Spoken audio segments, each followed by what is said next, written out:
My boyfriend posted romantic photos with his ex, calling them the good old days. So I made sure I became part of his past. My name is Claire Bennett.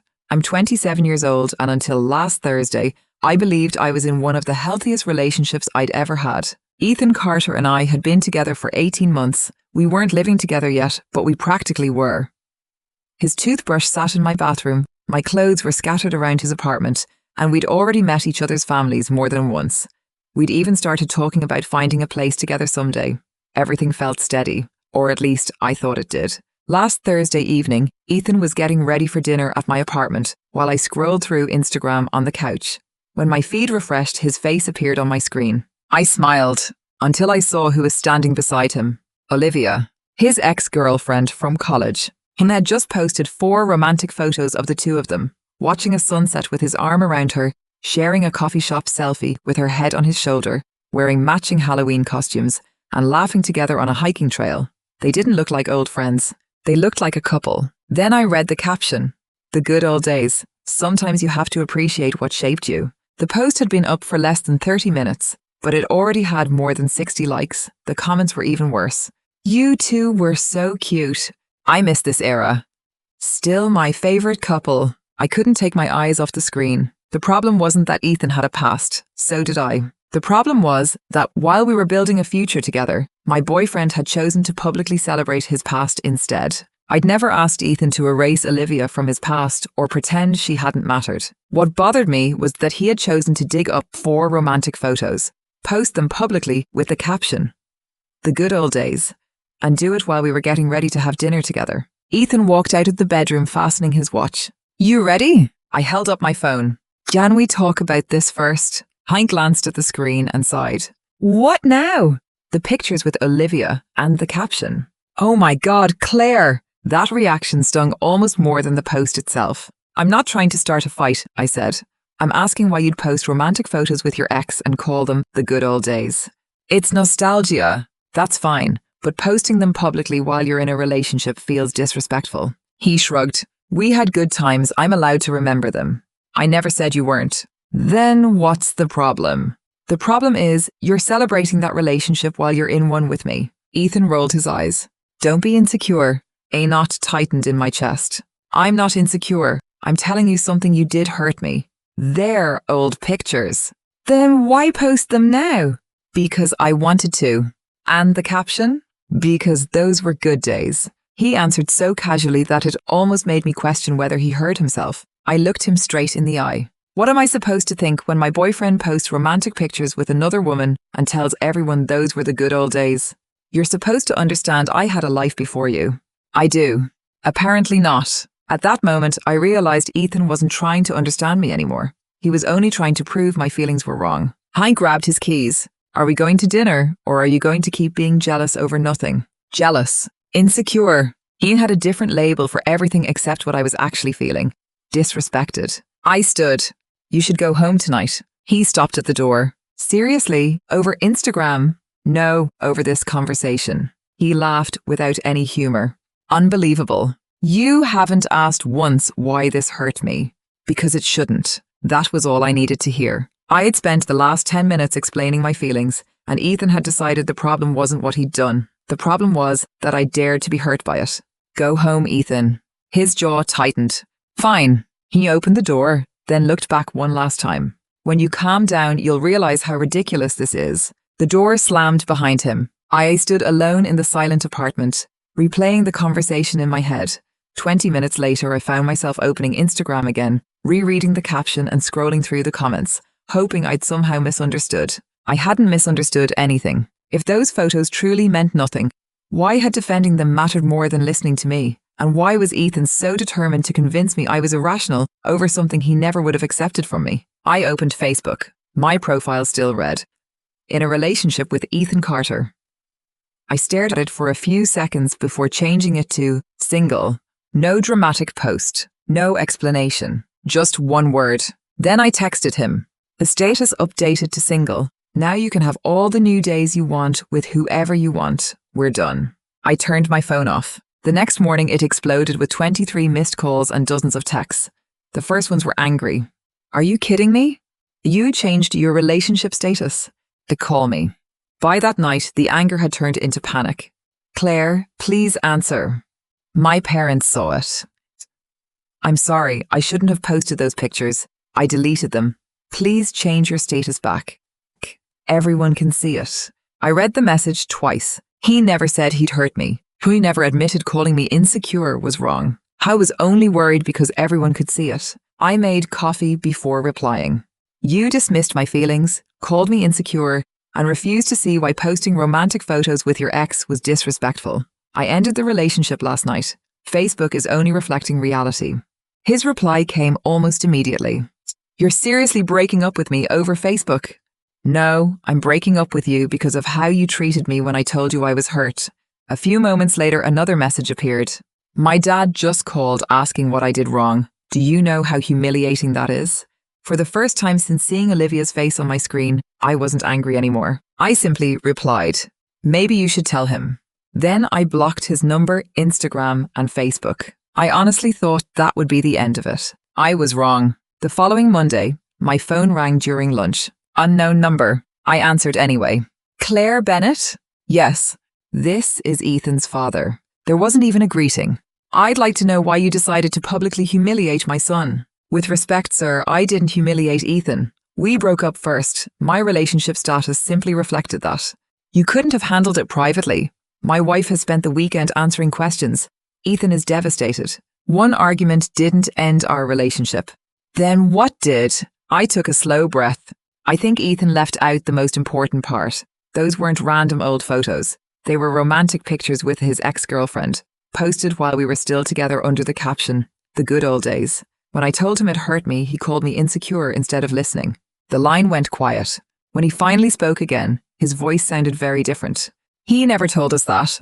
The silence stretched longer this time. Finally, his father asked quietly, he posted those while the two of you were still dating? Yes. And Olivia is his ex? Yes. Another pause. Hey, didn't mention that. I figured. I wasn't trying to make Ethan look bad. I didn't have to. The truth already did that. I explained that I never objected to him having a past. What ended the relationship was the way he dismissed my feelings instead of listening. His father cleared his throat. That wasn't the best way for him to handle it. Exactly. For the first time since the call began, he sounded less certain that I was the one who had done something wrong. But changing your relationship status made everything public, he said. So did Ethan's post. The only difference is that he deleted his after his parents started asking questions. The line went quiet. When he spoke again, his tone had softened. I didn't know any of that. I figured. Hi wants to talk. I don't. After another pause, he said, Claire, people make mistakes. Sometimes a relationship deserves a chance to survive one. I agree, but the Instagram post isn't why I ended things. What was? The way he treated me after I told him it hurt. I kept my voice calm. If Ethan had looked at me and said, I'm sorry, I didn't realize how disrespectful that looked, we'd probably be having a different conversation today. Instead, he called me insecure and acted like my feelings were the problem. I didn't argue. I respect that he's your son, I continued, but I'm not getting back together with him, and I'm not changing my Facebook status to make his life easier. A long sigh came through the phone. I understand. I appreciate that. Please don't call me again about this. He quietly said goodbye, and the call ended. For the first time since everything happened, I felt like someone in Ethan's family finally understood why I'd walked away. The feeling didn't last. A few hours later, his mother texted me. You've embarrassed our entire family. Ethan made a mistake, deleted the post, and apologized. What more do you want? You're being cruel and vindictive. I never answered. By then, I'd realized every reply only gave people another opportunity to tell me how I should feel. Out of curiosity, I checked Ethan's Instagram. The post was gone, but deleting it couldn't erase the likes, the comments, or the dozens of people who had already seen it. The next morning, a mutual friend named Jenna reached out. Ethan's telling everyone you dumped him because you're controlling and can't handle him having female friends. I asked one question. Did he mention the Instagram post? What Instagram post? That told me everything. I explained what had actually happened. Posted 4 romantic photos with Olivia, called them the good old days, and dismissed me as insecure when I said it was disrespectful. That's why we broke up. Jenna replied almost immediately. Wait. Olivia? His ex? He never told anyone that part. I wasn't surprised. Ethan hadn't simply left out details. He'd rewritten the entire breakup into a story where he was the victim and I was the controlling girlfriend. I'm sorry, Claire. That changes everything. Later that afternoon, Jenna posted a vague Instagram story. Funny how some people leave out the most important part of the story. 10 minutes later, she texted again. He's freaking out. He just called asking if that was about him. Don't get involved, I replied. I don't want people choosing sides. Too late. He's telling everyone a completely different version. That was the part I couldn't stop thinking about. I didn't care whether people sided with me, but realizing Ethan was deliberately rewriting our breakup hurt almost as much as the original post. The next afternoon, another unknown number called. I ignored it, but a voicemail appeared a few seconds later. It was Ethan. Claire, I know you're angry. I know posting those pictures was stupid, and I deleted them. But this has gone way too far. My parents are fighting. My mom thinks I did something unforgivable. Dad barely talks to me. Noah won't stop asking questions. And everyone acts like I cheated on you. I didn't. You need to tell them it was just a stupid post and an argument. Please, I'm drowning here. When the voicemail ended, one sentence stayed with me. You need to tell them. Not, I need to tell them the truth. Not, I need to own what I did. He still believed it was my job to fix the consequences. I replied only once. You posted romantic photos with your ex, called them the good old days, dismissed me when I told you it hurt, then told everyone I dumped you because I couldn't handle female friends. Those are the facts. If your family is disappointed, that's between you and them. Don't contact me again. His answer came almost immediately. So you're really going to let my family think I cheated? I never said you cheated. If they're judging you, tell them what actually happened. You know how my dad is. There was real fear in that message, but still no accountability. That's not my responsibility, Ethan. His final reply was short. I hate you. I deleted the draft of my response, blocked the number, and hoped that would finally be the end of it. It wasn't. The following evening, my apartment intercom buzzed. Claire, it's Mia, Ethan's best friend. I almost told her no, but Mia had always treated me kindly, so I let her upstairs. She stopped in the doorway, noticing I hadn't invited her inside. I think you both overreacted, she said carefully. I almost closed the door. Mia, I've spent a week listening to everyone else's opinion. He knows posting the pictures was wrong. Now he does. She nodded. He says he apologized. He apologized because his parents found out, not because he understood why it hurt. That made her hesitate. He barely sleeps. His parents are furious. Noah won't talk to him, and half our friends keep asking what happened. Then he should tell them. He's embarrassed. So was I. She looked at me for a long moment. He really loves you. I shook my head. If I had posted 4 romantic pictures with an ex and called them the good old days, would Ethan have laughed it off? She didn't answer. Mia? No. He would have been furious. Probably.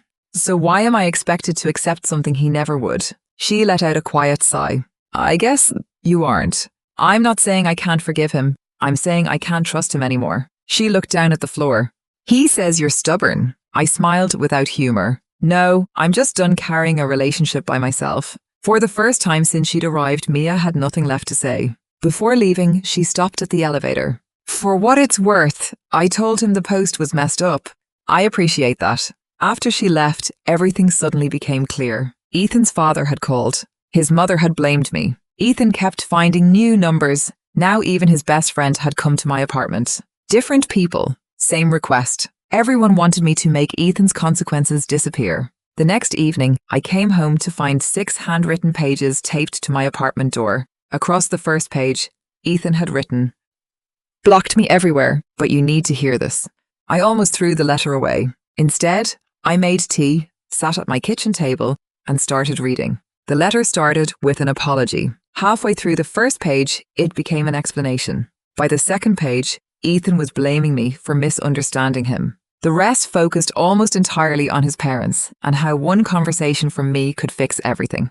By the time I reached the last page, I realized the apology had never really been about me. The last pages repeated the same message in different words. If you ever loved me, help me fix this. I folded the letter closed. For the first time, I understood why every conversation since the breakup had felt exactly the same. Nobody wanted to know how I was sleeping, whether I'd questioned myself, or how deeply his words had hurt me. Everyone wanted the same thing. They wanted me to make Ethan's consequences disappear. I photographed the letter, saved the images in a folder labeled documentation, threw the originals in the trash, and decided that chapter was finally over. I was wrong. The next morning, while waiting for coffee before work, I got a message from Noah Carter, Ethan's 19-year-old brother. Hey, I know this is awkward, but can I ask you something? Nobody's telling me what actually happened. Mom cries every time your name comes up, Dad barely talks to Ethan, and he keeps saying everyone is overreacting. I just want the truth. I appreciated the way he asked. There were no accusations, no pressure, just an honest question. So I gave him an honest answer. Ethan posted romantic photos with Olivia, called them the good old days, and when I told him it hurt me, he called me insecure and jealous instead of listening. We argued, he left, and I ended the relationship. A few minutes later, he replied, "Wait, Olivia, his ex?" "Yes." Told everyone this was about you not liking him having female friends. That didn't surprise me. What hurt was realizing he'd told the same story to his own brother. I corrected him. No, it was about publicly romanticizing his ex while we were still together. After a long pause, Noah wrote back, "That makes way more sense. One more question. Did he really call you insecure?" "More than once." "Yeah, that's bad." For the first time in days, I felt lighter, not because Noah agreed with me, but because I hadn't hidden anything. I'd simply told the truth and let him make up his own mind. That weekend almost felt normal. I cleaned my apartment, caught up on laundry, watched a show I'd been putting off for months, and convinced myself the worst was finally behind me. Then, Sunday afternoon, someone started pounding on my apartment door. I looked through the peephole. Ethan. His hair was a mess, dark circles framed his eyes, and he looked like he hadn't slept in days. "Claire, I know you're in there." I stayed silent. "We need to talk." "What do you want?" I finally asked through the door. "You told Noah everything." "He asked," I answered. "You turned him against me." "No, Ethan," I told him the truth. "My parents know everything now. Dad's talking about cutting off my car insurance." There it was again. Not I shouldn't have posted those pictures. Not I shouldn't have called you insecure. Just another list of things that had gone wrong for him. "Why are we talking about your car insurance?" I asked. "Because none of this would have happened if you'd kept your mouth shut." I almost laughed. "You think lying to your brother would have fixed this? I think you made everything worse. You did that yourself. I just posted old pictures. You publicly celebrated another relationship while you were still in one with me. They were memories. And I was supposed to be your present." Kane had no answer. Instead, he kicked the bottom of my apartment door hard enough to shake the frame. That ended the conversation. I pulled out my phone. "What are you doing?" "Calling security." "You wouldn't." I already had. Within minutes, 2 security officers stepped off the elevator. "Sir?" Ethan pointed toward my door. "She's my girlfriend." "I'm not," I called back. "We broke up over a week ago." The older guard turned to him. "Sir, we're going to ask you to leave. We're just having a disagreement." The younger guard noticed the fresh scuff mark where Ethan had kicked the door. "Ma'am, would you like to file a police report?" "No, I just want him to leave." After a long stare, Ethan finally backed away. "I can't believe you're treating me like some criminal." Without another word, the guards escorted him to the elevator. When everything was quiet again, one of them suggested I photograph the damage in case Ethan came back. I thanked them, documented the scuff mark, and added the photos to the same folder as his letter. Documentation. Hopefully I'd never need it. The next afternoon, Mia texted me. "Ethan says you're letting his parents destroy his life over one mistake." I answered honestly. "His parents are reacting to his choices, not mine. I don't want anything bad to happen to him, but I'm not going to pretend he did nothing wrong." Mia never replied, and I hoped that meant the situation was finally over. Instead, just before I left work that evening, an email from Ethan appeared in my inbox. Somehow he'd found my work address. After blocking his phone, social media, and dealing with letters taped to my apartment door, seeing him reach my workplace made one thing painfully clear. He wasn't looking for closure anymore. He was simply finding new ways to reach me. The email began with another apology, but I skipped almost everything after the first paragraph. The only sentence that mattered was the last one. "Please don't ignore this. You're the only person who can fix my family." That told me everything I needed to know. I forwarded the email to my documentation folder, deleted it from my work inbox, and never replied. That evening, Mom called. "Ethan's mother phoned me today," she said. "She kept saying it was all because of some old pictures." "So what did you tell her?" I asked whether those old pictures were romantic photos of his ex-girlfriend. I smiled.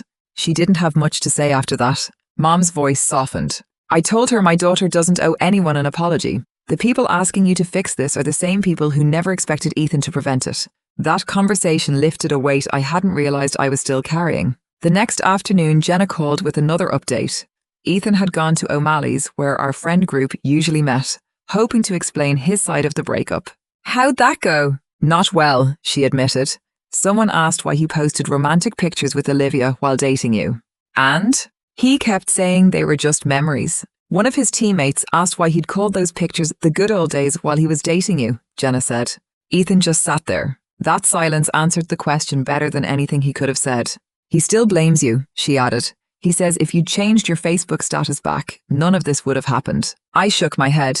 He still thinks everyone's reaction is the problem. After we hung up, I realized something I'd been struggling to put into words. Ethan couldn't tell the difference between consequences and betrayal. Every consequence felt to him like something someone else had done. The following morning, Mia texted. When did you know it was over? I answered honestly. Not when I saw the pictures. When he called me insecure after I told him they hurt me. I replied almost immediately. That makes sense. I don't think I understood that before. Neither had Ethan. By Friday evening, my apartment finally felt peaceful again. I had just finished dinner when another unknown number texted. Claire, please. Then another message appeared. I'm outside. I looked through the living room window and saw Ethan waiting across the street, hands in his pockets, staring at my building. A third text followed. I just want 5 minutes. Then a fourth. Please don't call security this time. I replied with a single word. Leave. When he refused, I called the front desk instead. Within minutes, 2 security guards walked outside and spoke with him. Even from 7 floors up, I could see him pointing toward my building, but after several minutes, they made it clear he had to leave. He finally drove away, and only then did I realize how tightly I'd been gripping the curtain. The next morning, Noah messaged me. Thanks for telling me the truth instead of making me choose sides. Hein told me he'd spent 2 hours talking to Ethan and asked him only one question. Would you have been okay if Claire had posted romantic pictures with her ex and called them the good old days? What did he say? I asked. Nothing. Sometimes silence answered better than words ever could. That night, Mom called to check on me. I think I finally accepted this isn't my responsibility, I admitted. It never was. She was right. I stopped replaying old conversations in my head and simply got on with my life. Then another notification appeared. Visitor requesting access, Ethan Carter. I ignored it. A few seconds later, building security called. Your former boyfriend is asking other residents to let him into the building. I looked toward the hallway outside my apartment and quietly replied, No, Hi isn't surprising me anymore. I barely slept that night. Not because Ethan got inside, he didn't. But because I finally understood what had been bothering me all along. Every time I set a boundary, he simply searched for another way around it. When one door closed, he tried another. It no longer felt like someone trying to save a relationship. It felt less like someone trying to save a relationship and more like someone who refused to accept that no was a complete sentence. The next morning, I stopped by the leasing office before work and explained everything to the property manager, Sandra. Ethan had continued contacting me after I repeatedly asked him to stop. He'd shown up at my apartment, kicked my door, and even tried to get another resident to let him into the building. Sandra listened without interrupting. You did the right thing by telling us, she said. I'll add a note to your resident file so security already knows the history if he comes back. I hadn't realized how badly I needed to hear someone treat the situation as a safety issue instead of another relationship argument. Before I left, she handed me the security supervisor's card. If Ethan returns, don't deal with him yourself. Call us. I will. I walked into work feeling lighter than I had in days. That afternoon, Jenna called with another update. Ethan's parents finally know everything, she said. Not just about the post, but about the different stories he's been telling everyone. Apparently, his father had asked him one question. Did you call Claire insecure when she told you she was hurt? He admitted it, Jenna said. Then his mom asked whether he'd have accepted the same post from you. And? He couldn't answer. According to Jenna, his father quietly left the dinner table. I actually feel sorry for his parents. So do I. They're not defending him anymore. They just wanted the truth. After we hung up, I realized I hadn't spent the past 2 weeks trying to convince people Ethan was a bad person. I'd simply answered their questions and the truth had done the rest. The next evening, Noah called. My parents finally made a decision, he said. They're not cutting Ethan off, but they're done rescuing him. If he wants his apartment or his car, he'll have to pay for them himself. He paused before adding, I'm not telling you this to make you feel guilty. I just want you to know nobody thinks this is your fault anymore. That mattered more than I expected. Somewhere along the way, I'd started wondering whether hearing the same accusations often enough would make me believe them. It didn't. Thanks, Noah. You deserve some peace. So do you. I meant it. A few days later, Mia asked if we could meet for coffee. She'd stopped defending Ethan weeks earlier, so I agreed. The moment we sat down, she apologized. I came to your apartment believing Ethan's version. I thought you were refusing to forgive one stupid mistake. I wanted to prove he'd apologized, Mia admitted. Instead, he accidentally showed me every message where he kept calling you insecure. I let out a quiet laugh. So he ended up proving exactly why I left. She nodded. I don't think he even realized it.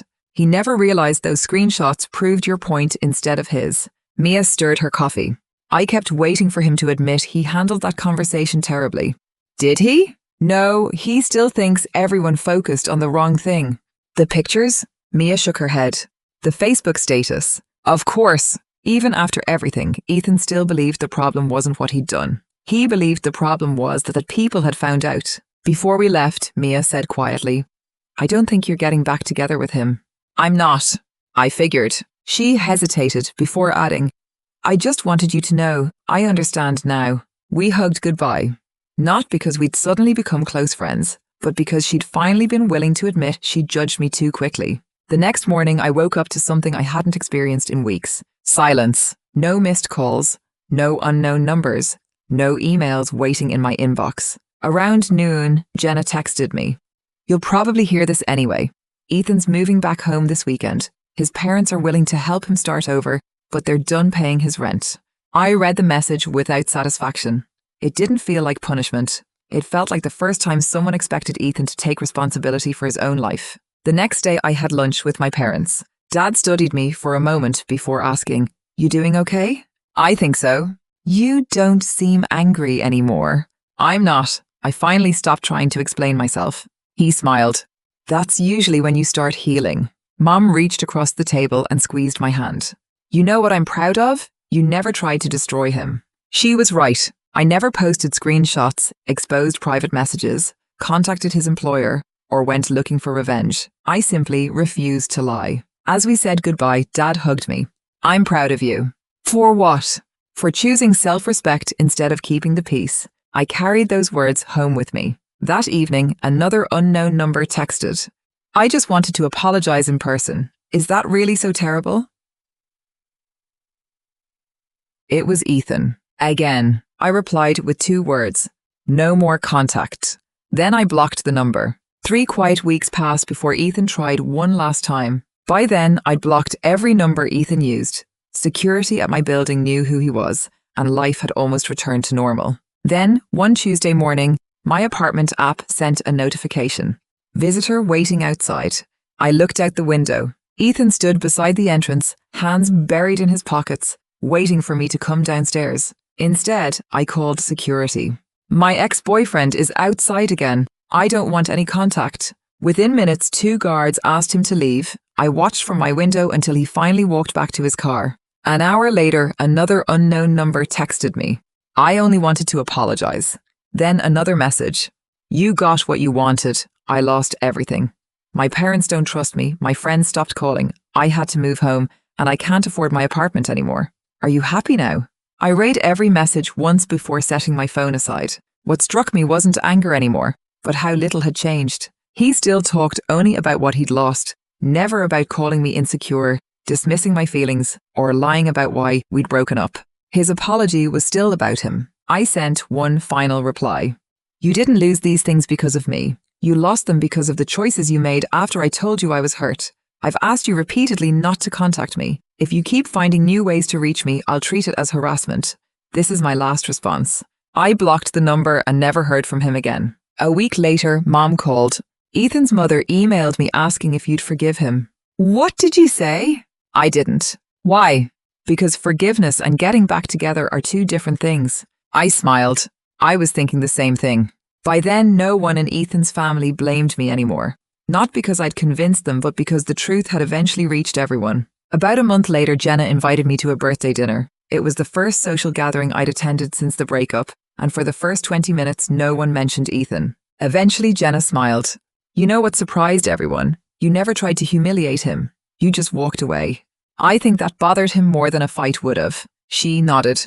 Probably because silence gave him nothing to argue with. Life slowly became ordinary again. I threw myself back into work, started hiking, signed up for a pottery class, and stopped measuring every new experience against the relationship I'd lost. One Saturday, a man at a coffee shop handed me the notebook I'd forgotten on the counter. We talked for a few minutes before going our separate ways, and on the drive home I realized something that caught me off guard. For the first time since the breakup, I wasn't comparing someone new to Ethan. That chapter had finally stayed where it belonged, in the past. A few days later, I opened Facebook and smiled at the words still sitting beneath my name. The single. Looking back, people still ask if I regret changing my relationship status instead of quietly walking away. I don't. That single word wasn't revenge or an attempt to embarrass Ethan. I'd already ended the relationship the moment he looked at me and called me insecure for expecting basic respect. Facebook simply caught up with the decision I'd already made. Everything that followed happened because people started asking questions. His parents wanted the truth. His friends realized his story didn't add up. They reached their own conclusions, and I never asked anyone to turn against him. I don't hate Ethan. I genuinely hope he learns that listening matters more than defending himself, and that an apology means very little if it's always followed by an excuse. Most of all, I hope the next woman who tells him she's hurt never has to hear the words, "Don't be insecure." As for me, I didn't just leave a relationship. I walked away with something I'd almost forgotten I deserved. My self-respect. Single. Not because I wanted to be alone, but because I finally understood that being alone was better than staying with someone who treated respect like it was optional. Weeks later, that word is still there. Now, whenever I see it, it doesn't remind me of what I lost. It reminds me of what I finally chose.